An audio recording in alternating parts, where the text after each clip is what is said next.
85 bob Babul afvu anil xodimi. Xodimni afv qilish, kechirish to'g'risidagi bob.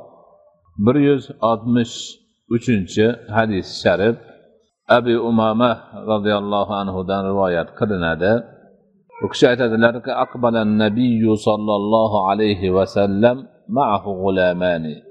فوهب أحدهما لعلي صلوات الله عليه وقال لا تضربه فإني نهيت عن ضرب أهل الصلاة وإني رأيته يصلي منذ أقبلنا وأعطى أبا ذر غلاما وقال استوصي به معروفا فأعتقه فقال ما فعل قال أمرتني أن أستوصي به خيرا فأعتقته.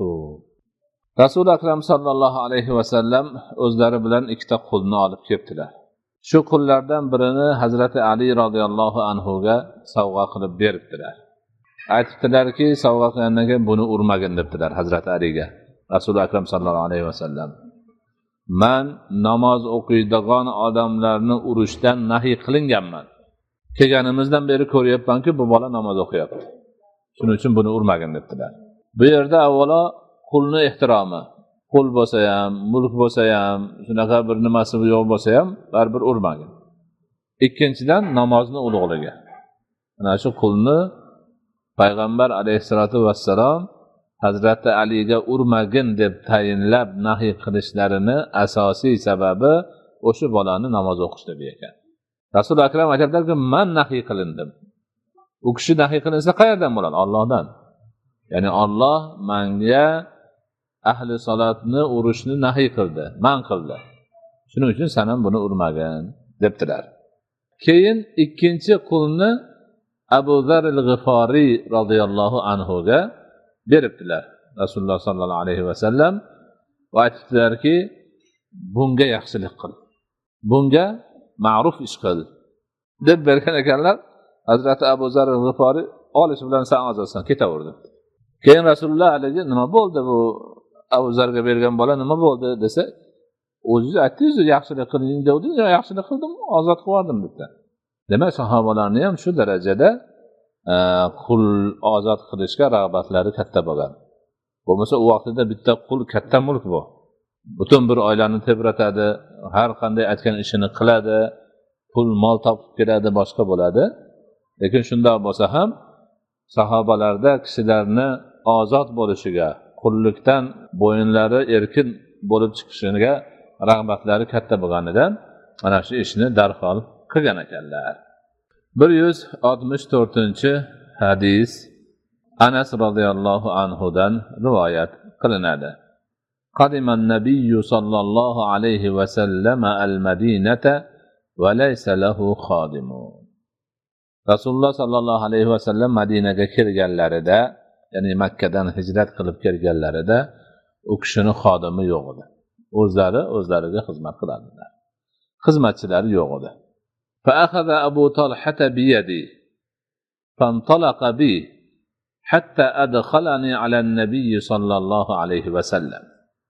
Hazrati Anas aytadilarki, Abu Talha meni qo'limdan ushladi. Meni yetaklab yurib ketdi. Oxiri borib Nabiy sallallohu alayhi va sallamning huzurlariga kirdi.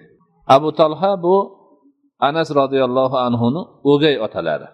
Xo'p, endi bolachani yetalab olib borib Rasululloh sallallohu alayhi va sallamning huzurlariga qo'lidan ushlab olib kiribdi. Keyin nima debdi? Faqol: "Ya Nabiyalloh, inna Anasan g'ulaman kayyisun labibun falyakhdumka." Ey Allohning nabiysi, bu Anas juda ham hushyor, nihoyatda ziyrak bola. Sizga bir xizmat qilsin dedilar Abu Talha radhiyallohu anhu.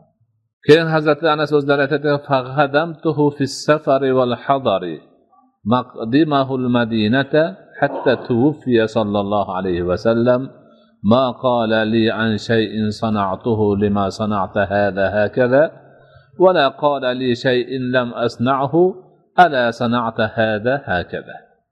O'sha Madinaga kelgan vaqtlaridan boshlab hatto vafot etgunlaricha payg'ambar alayhisolatu vassalomni safarda ham, hazarda ham xizmatlarida bo'ldi dedilar Hazrati Anas. Hazrati Anas 10 yoshda bo'lganlar shunda.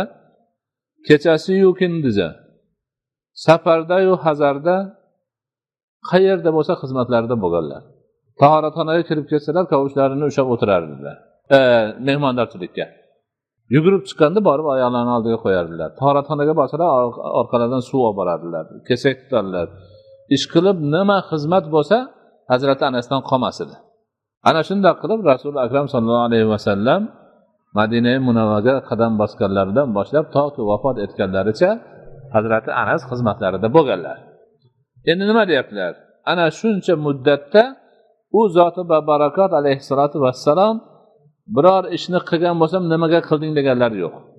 Nimaga buni bundoq qilding deganlarini men bilmayman deydilar. Biror ishni qilmagan bo'lsam nimaga buni qilmading deb ham aytmaganlar. Ya'ni mana xodimga bo'lgan qanday muomalada tutish yuqori oliy misoli payg'ambarimiz alayhisolatu vassalomni misollarida ko'riladi. Mana 10 yildan ortiqroq davomida Hazrati Anas kechasi yu kunduzi safarda yu hazarda xizmatlarida bo'lsa ham biror marta qilgan ishlari yoqmay yoki buni nimaga qilding yoki buni nimaga qilmading demagan ekanlar. Demak, xodimi bor odamlar mana shunday bo'lishlari kerak. Payg'ambarimiz alayhisolatu vassalomdan o'rnak olishlari lozim.